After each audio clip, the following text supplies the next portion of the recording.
রেজালা পাকাবো। আমি মুরগি এখানে মেখে নেব, ভেজে ভাজবো।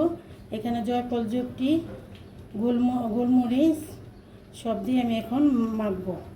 আর এদিকে লং এলাচি নিয়েছি, পেঁয়াজটা কেটে নিয়েছি আমি। আর হচ্ছে মশলাটি আমি ছেঁচে নিয়েছি।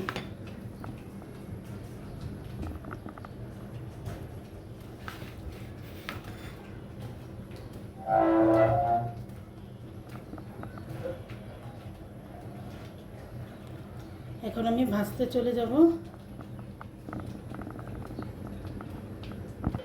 আমি তেলটা চড়িয়ে দিয়েছি। আমি এখন মুরগিটা একটু ভেজে নেব। ভেজে নিলে মুরগিটা খেতে ভালো লাগে।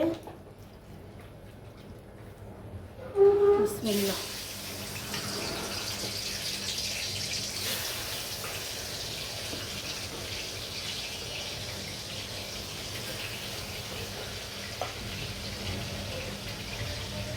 মুরগিটি হালকা আমি ভাজা দেব, ভেজে নেব আমি হালকা।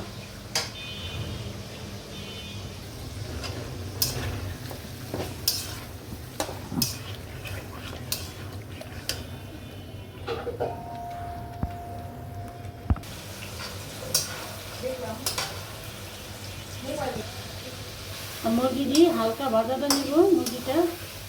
মুরগিটা ভাজা হয়ে গেছে। আমি এখন উঠাই ফেলবো। মুরগিটা হালকা আমি ভাজা দিয়ে নিয়েছি। আমি এখন উঠাই ফেলবো।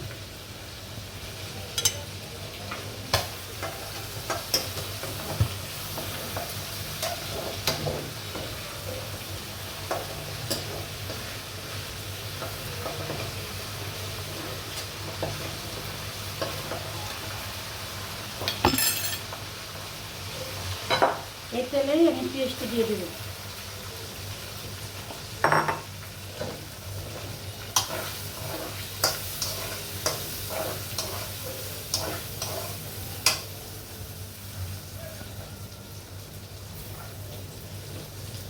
আমি এখানে গরম মশলা দিয়ে দিলাম। গরম মশলা একটু বেশি দেব। আর লবণটা দিয়ে দিলাম। লবণটা দিলে হয় কি, পেঁয়াজটা তাড়াতাড়ি মজে যায় আর ভাজা ভালো হয়। এখন আমি পেঁয়াজটি ভালো করে ভেজে নেব। একদম লাল লাল করে আমি ভেজে তারপরে কষাবো।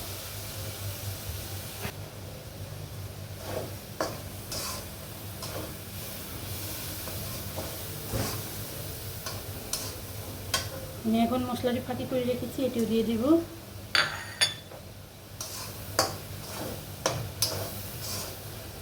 মশলাটা একটু ভাজা হোক, তারপর আদা রসুন দিব।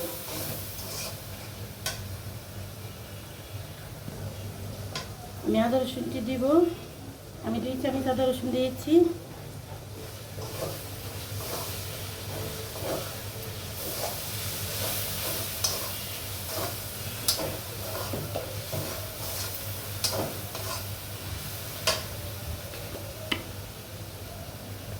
আর একটু ফাঁকি মরিচ দিব 1 চামচ।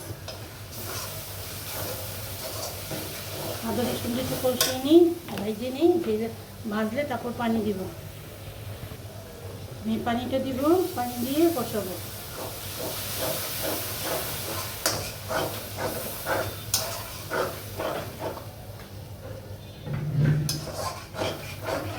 আমি পেঁয়াজটা মোটা করে কেটে নিয়েছি।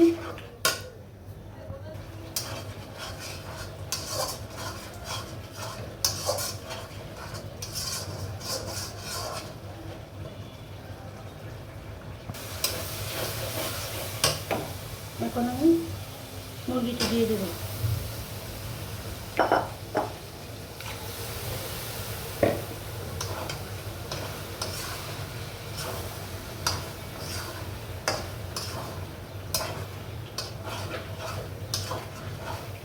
আমি মশলা দিয়ে এটা কষাবো। আমি এখন চুকা দই দিয়ে দিব। বিসমিল্লাহ। আমি 3 চামচ চুকা দইটা দিব।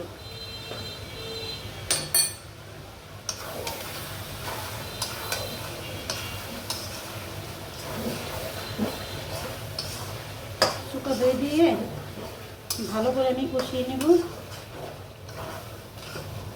কষানোর ভিতরে না তরকারি অর্ধেক ভালো হয় আর খেতেও ভালো লাগে। যে তরকারি এটা কষানো একটু বেশি হয় তরকারির স্বাদই অন্যরকম হয়।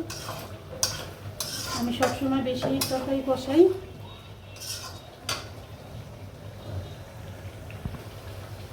এর সাথে আমি একটু ফাঁকি দুধ দিয়ে দিব।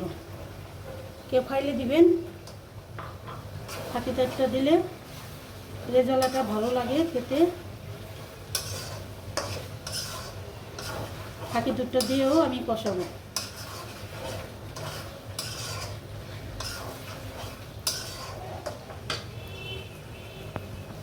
আর লাগবে একটু চিনি। দেখেন তেলটা চারদিকে বের হয়ে গেছে কষানোর ইয়ে, আর ঝোলটা অনেক সুন্দর আসতেছে। এখন আমি একটু পানি দিব। সামান্য একটু চিনি দিয়েছি, তরকারির স্বাদটা দ্বিগুণ হবে, রেজালাটা খেতে ভালো লাগবে। মুরগিটা আমরা একসময় একরকম করে রান্না করে খাই, যে যেরকম খাই, এক দেশের রান্না একরকম। এখন আমি পানিটা দিয়ে দেবো। পানি আমি বেশি দিব না, এই পানিটুকুই রাখবো।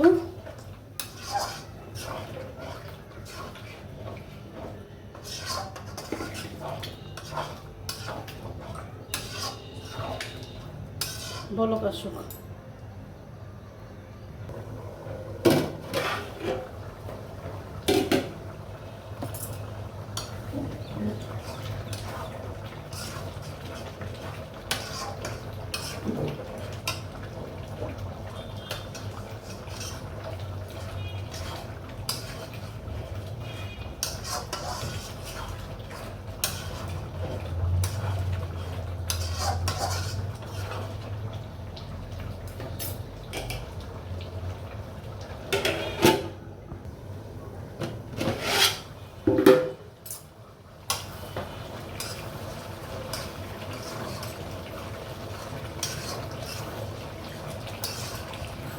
আমার তরকারিটা হয়ে গেল।